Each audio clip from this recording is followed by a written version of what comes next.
Ah,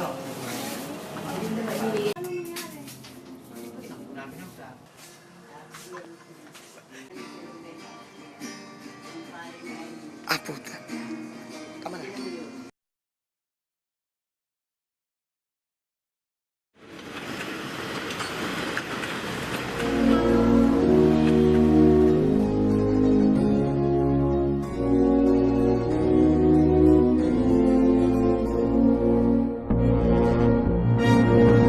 Magdalena, anong problema? Bakit di ka makawala sa kadena? At sa gabi-gabi ikaw ay nasa selda, nahanap buhay mo ngayon. Magdalena, anong problema? Alam naman natin na dati kang nena. Sa iyong ama ikaw ay prinsesa. Anong nangyari sa'yo? Ito'y kwento ng isang babaeng tulog sa umaga, gising sa gabi. Kanyang muka'y puno ng kolorete. Sa lugar ng ilaw ay patay sindi.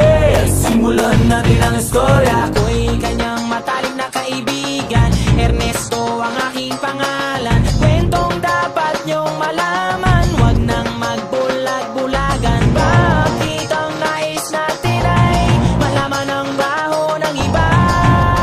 Pagbibigyan kita, kilala mo ba si Magda? Na aking kababata mula pa ng pagkabata. Kami laging magkasama, mga bangkang papel sa sapa. Kanyang ngiti lumiliwanag ang paligid. At pag siya'y dumadaan, mga leeg ay bumipilipit. Ubod ng ganda noong siya ay nagdalaga. Tuwing kausap ko na malimit akong tulala. Kahit may nararamdaman, pinilit kong isara ang bibig at pintig ng puso para sa kanya at sasayawan. Matapos kaming makapagtapos, dahil pinawis ang mukha, ako'y nagpunas ng pulbos. Kahit parang hindi pantay, nagmamadaling hinila. Pinakilala niya lalaki na taga Maynila. Magdalena, anong problema? Bakit di ka makawala sa kadena? At sa gabi-gabi ikaw ay nasa selda, nahanap buhay mo ngayon.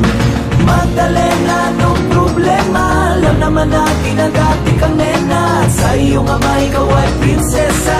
Anong nangyari sa'yo?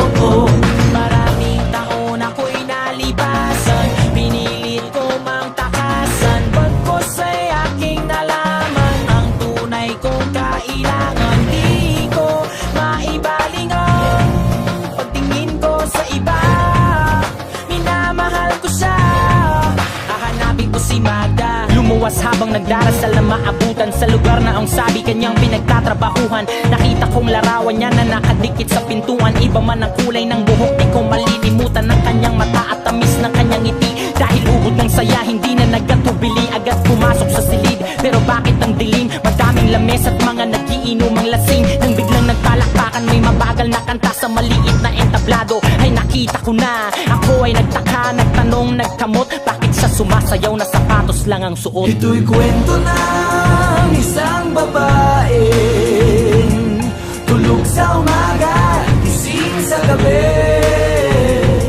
Ang kanyang muka'y puno ng kolorete. Sa lugar ng ilaw ay patay sindi.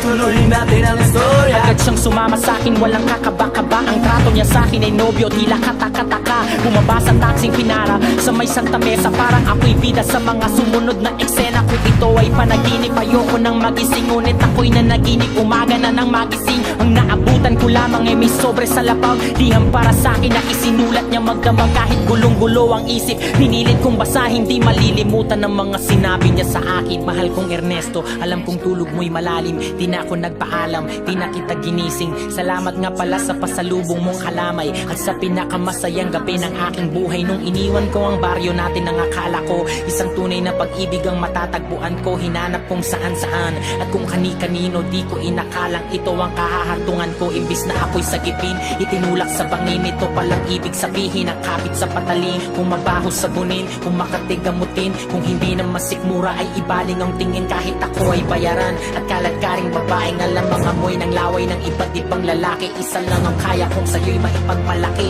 Ikaw lang ang bukod tanging hinalikan ko sa labi. Gusto ko mang manatili sa iyong mga yakap. Ako may natutuwa dahil ako'y iyong nahanap. Wala na yatang walis ang makakalinis ang kalat. At ang katulad ko sa'yo ay di karapat dapat pinangarap kong sa altar ako'y iyong ihatid. Ngunit sa dami ng palit, ang puso ko'y namanhid. Di ko makakalimutan ang pagbaon mong halik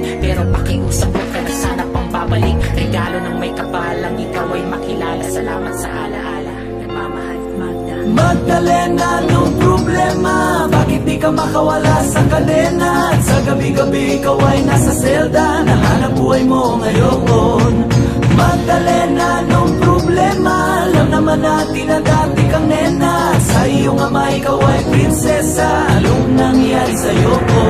Ito'y kwento ng isang babae